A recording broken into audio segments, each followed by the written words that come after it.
Giving rudeness a pass, a behavioral analysis abstract. This article explores the persistence of workplace incivility despite increased focus on professionalism and well-being in modern organizations. It examines the psychological factors enabling rude behavior to evade accountability, including its often subtle and ambiguous nature, power dynamics that shield higher status offenders, and cognitive biases that distort observers' interpretations. The article presents research-based strategies for organizations to address these issues, including establishing clear civility standards, implementing anonymous reporting systems, and conducting bystander intervention training. Through case studies of companies like Eli Lilly and Verizon, the article demonstrates how organizations can transform workplace culture by taking holistic, learning-based approaches to confronting incivility rather than implementing superficial solutions, ultimately enhancing employee well-being, performance, and retention. Despite our increasing emphasis on professionalism and employee well-being in today's workplace, incivility still manages to persist. More specifically, certain offending individuals often get away with disrespectful, insensitive, or otherwise rude behavior directed at coworkers without consequence. Why is this the case? And how can organizations work to address it? Through exploring relevant behavioral research and considering real industry examples. Today we will provide insight into why rude behavior slips under the radar at times, along with practical recommendations for fostering a more civil environment. Why rude behavior persists. Several psychological factors help explain how and why rude conduct can evade accountability in organizations. A key reason is that rude behavior is often subtle and ambiguous in nature, making it difficult to pinpoint and define as truly unacceptable. Anderson and Pearson, 1999. Rude actions may be passive-aggressive rather than openly hostile, such as giving someone the silent treatment or making dismissive eye rolls. This ambiguity provides rude individuals cover to downplay their actions as harmless or claim they were taken the wrong way. Another contributing dynamic involves the power and status differentials that naturally exist within work hierarchies, because those higher in the pecking order are granted more authority and leniency by others lower on the totem pole. Rude actions from managers or senior executives are prone to be rationalized away or left unchallenged out of fear of reprisal. Cortina et al. 2001. Lower-level employees are also less likely to formally report disrespectful treatment from superiors due to doubts that their complaints would be taken seriously. A final consideration pertains to observers' interpretation biases when witnessing uncivil behavior between others. Due to the fundamental attribution error, we are prone to attribute another's rude actions more to internal character flaws rather than situational factors. This primes observers to view the target of rudeness as somehow deserving of poor treatment or exaggerating its impact. Medin, 1989.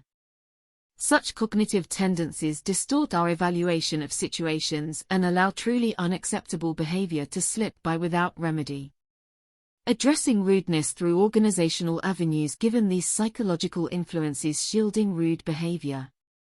What measures can organizations implement to curb its acceptance and encourage appropriate accountability? Several research-informed strategies hold promise.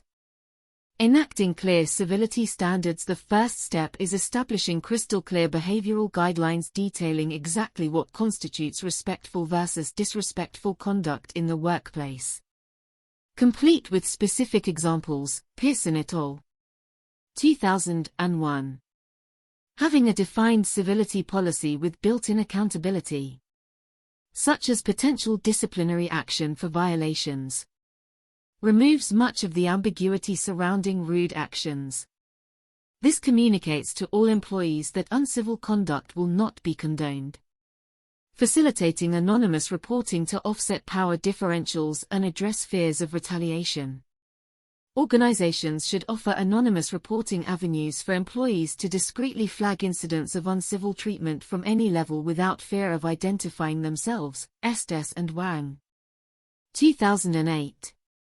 Well-known companies who have implemented anonymous hotlines or online forms include Intel, Microsoft, and Disney to foster a climate where concerns from all are heard without prejudice.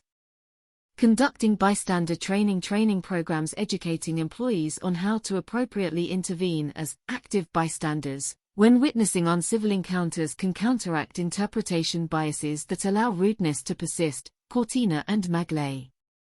2009. Such training emphasizes techniques like directly but respectfully addressing inappropriate behavior, supporting victims by checking in on their well-being after the fact, and reporting serious issues through the proper channels. An informed, empowered bystander culture reinforces civility across the board. Taking action against rudeness in practice to bring the discussion of rude workplace behavior full circle.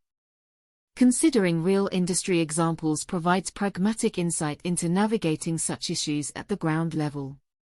A case in point is pharmaceutical giant Eli Lilly, which several years ago faced a lawsuit from a manager alleging she endured ongoing uncivil treatment from her boss, including mean-spirited emails and exclusion from important projects. Bauchi and O'Brien. 2011. While the suit was ultimately dismissed due to a lack of severe damages, Eli Lilly saw an opportunity. The company worked with outside experts to pilot a new respect in the workplace training initiative firm-wide emphasizing accountability, bystander aid, and alternative dispute resolution.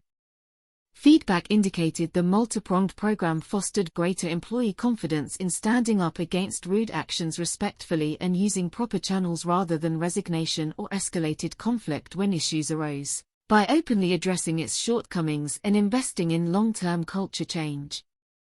Eli Lilly transformed a legal setback into an organizational strengths gains. Their success stresses how companies serious about civility must take a holistic, learning-based approach versus surface-level fixes. In another instance, Verizon encountered employee unrest after perceived uneven disciplinary actions allowed certain supervisors chronically rude conduct toward subordinates to continue unchecked. Mervis et al. 2009. Through collaborative union management task forces, the broadband and media giant worked to better define ambiguous behavioral standards, bolster supervisors' interpersonal skills through coaching, implement anonymous incident reporting tools, and educate all employees on active bystander skills through role plays and workshops. While cultural shifts take time, Verizon's multifaceted solution addressed identified contributors to workplace incivility head-on. Conclusion: rude behavior in the workplace is a complex issue with roots deeply embedded in human psychology and situational dynamics. For this reason, uncivil actions can easily fly under the radar or be rationalized away by offenders and observers alike if left unaddressed. However, research demonstrates organizations serious about fostering respect and professionalism can make headway through comprehensive efforts like enacting clear standards, empowering anonymous reporting, conducting bystander training programs, and taking a holistic, learning-based approach to challenges as they arise. Real industry examples further emphasize the importance of collaborative solutions tailored to an organization's unique needs, with commitment to civility as an ongoing journey rather than destination. Companies stand to boost not only employee well-being but also performance, retention and reputation in the long run.